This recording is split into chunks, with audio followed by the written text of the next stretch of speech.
प्रयोग कर कर देखिएगा।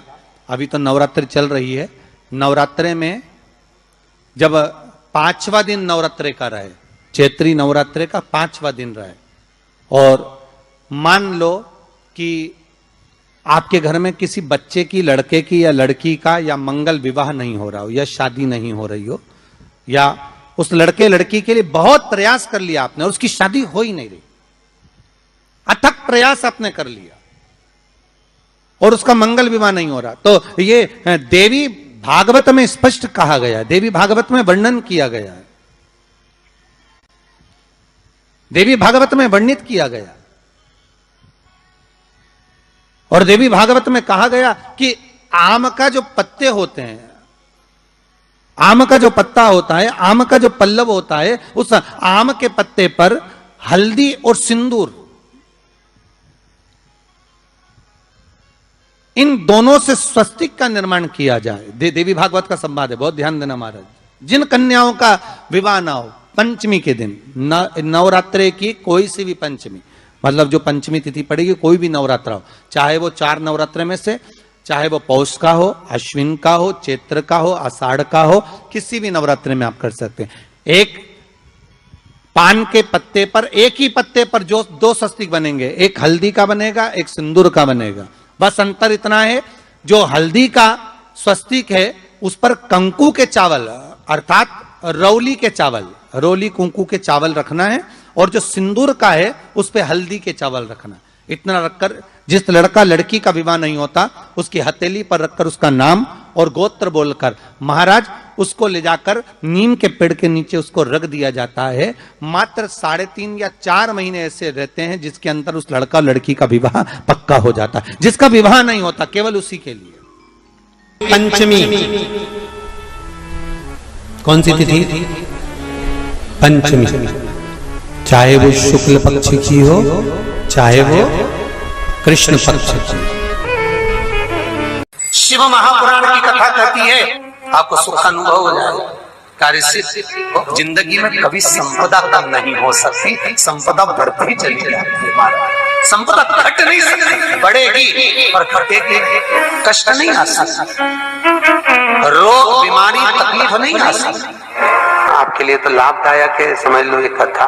शास्त्र कहता है कि जिसके घर में संपदा की कमी हो, पैसा आ ही नहीं रहा हो, सब दूर उलझ गया हो, बहुत टेंशन चल रहा हो, पंचमी तिथि के दिन गन्ने का रस, गन्ने का रस जानते हो, ईख का रस, गन्ने का रस तुलसी जी के क्यारे में हाथ में लेकर 7 बार अपना नाम और गोत्र बोलकर छोड़ दो, जिंदगी में 3 साल में तो करोड़पति बनकर बैठ जाओगे, कभी लक्ष्मी की कमी नहीं आ सकती।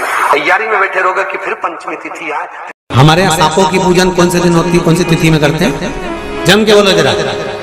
नाग पंचमी। नाग पंचमी का मतलब क्या है? सांपों की पूजन करो।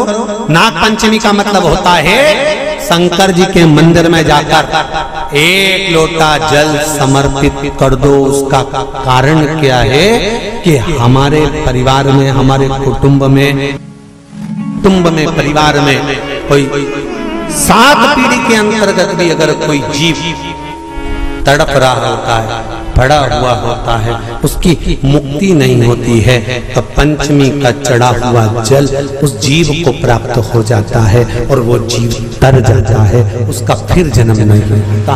वो तर संपदा के लिए अर्थात जिसका व्यापार नहीं चलता, जिसके घर में पैसा नहीं आता, या नौकरी नहीं लग रही, या सर्विस नहीं लग रही, आप अप्लाई कर रहे हो, जगह जगह जाकर इंटरव्यू भी दे रहे हो और पैसा नहीं आता, तो उसके लिए भी प्रयास किया जाता है। पर उसके लिए यहाँ पर जो धन के लिए करते हैं उसके लिए विष्णुपदी के लिए करते हैं। मतलब जैसे गंगा के जल में तुलसी के 11 पत्ते डाले जाते हैं और उसको किसी भी नारायण के मंदिर में, राम कृष्ण शिव, शंकर नहीं, राम कृष्ण भगवान विष्णु, दत्त आदि जितने नारायण के मंदिर है, उस मंदिर में किसी भी पात्र में, एक छोटे से पात्र में उसको भरकर रखी आते हैं महाराज, उससे भी जॉब, सर्विस, नौकरी में सफलता प्राप्त हो जाती है। परंतु वो भी एकादशी को ही होता है। कुछ देर तक पात्र को रखा जाता है, फिर वही पात्र का जल किसी भी वृक्ष के नीचे डाल दिया जाता है, उससे भी नौकरी के लिए फायदा मिलता है। गंगा का जल को एकादशी और द्वादशी इन 3 तिथियों पर एक रोटी में थोड़ा सा मीठा रखकर सोमक पितृ का नाम लेकर यदि गाय को खिला दिया जाता है, तो अगर कोई पूर्वज प्रेत योनि में भी पड़ा हुआ होता है, भटक रहा होता है, जिसको पिंड नहीं मिला, जो अचानक मर गया होता है, अधोगति में चले गया होता है, उस जीव की मुक्ति दशमी, एकादशी और द्वादशी, ये 3 दिन सोमक पितृ का नाम लेकर रोटी में, पूड़ी में मीठा रखकर गाय को खिला दिया जाता है। ये 3 दिन तक तो वो पितृ कभी भटकते नहीं है, उनको मुक्ति प्राप्त हो जाती है, मोक्ष में। दशमी की रात्रि के 12 बजे घी का दिया हथेली में रखकर दरवाजे के बाहर, उस दिए को हथेली में रखकर चंद्र का दर्शन रात्रि के 12 बजे दिए की लो में चंद्र का दर्शन करते हैं, उससे ज्योत प्रबल होती है हमारे।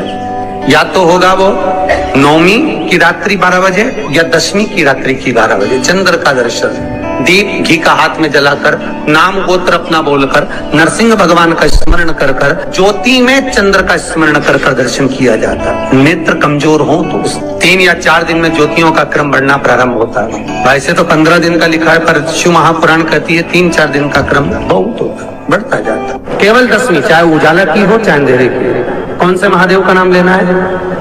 श्रम्भेश्वर महादेव।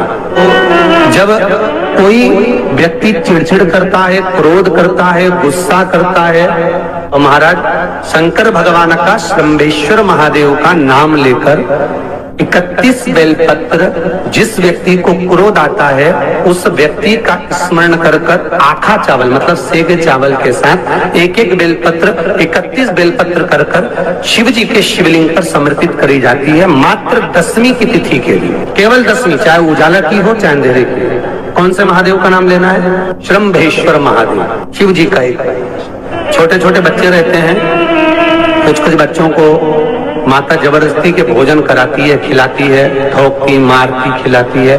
कुछ कुछ बच्चे ऐसे रहते हैं वो कुछ खा ही नहीं पाते, मुख में दो और वॉमिटिंग कर देते हैं, उल्टी कर देते हैं। ऐसे बच्चों के लिए, या जिस व्यक्ति को भोजन पचता नहीं और उदर में एसिडिटी रहती हो और जलन टाइप की होती हो, उसके लिए भी श्रम्भेश्वर महादेव का स्मरण है। सुंदर व्याख्यान वर्णन किया है। श्रम्भेश्वर महादेव के ठीक सामने अर्थात भगवान शंकर के किसी भी शिवलिंग के सामने एक तांबे के लोटे में जल रख लीजिए और जल के अंदर 3 बेलपत्र डाल दीजिए, एक पीपल का पत्ता डाल दीजिए, शमी के 11 पत्ते कलश को छुआकर शंकर भगवान के शिवलिंग पर श्रम्भेश्वर महादेव के नाम से चढ़ा दीजिए। उस जल को उठाकर ले आइए, 1 रात्रि तक घर के अंदर रखना है।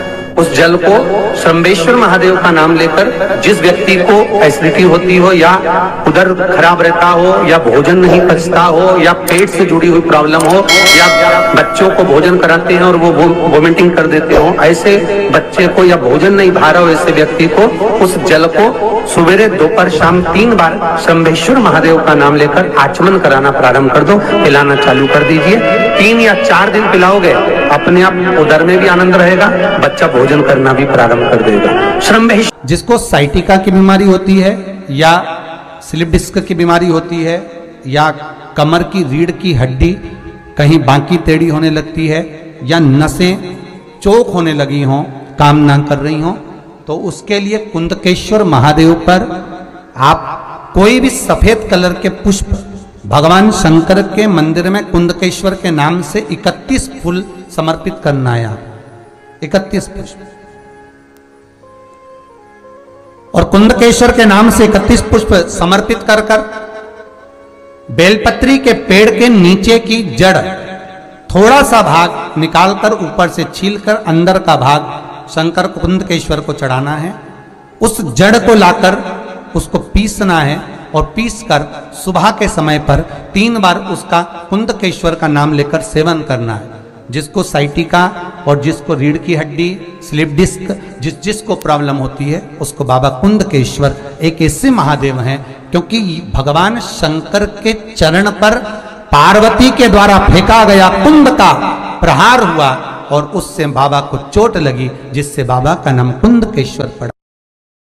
जब आप जल शंकर को चढ़ाने तो रोज ही जाते, जब एकादशी का दिन रहे और शंकर जी के मंदिर में आप जल समर्पित करें तो 3 बार मुख से स्वधा स्वधा स्वधा या स्वधा स्तोत्र का पाठ जिसमें 12 श्लोक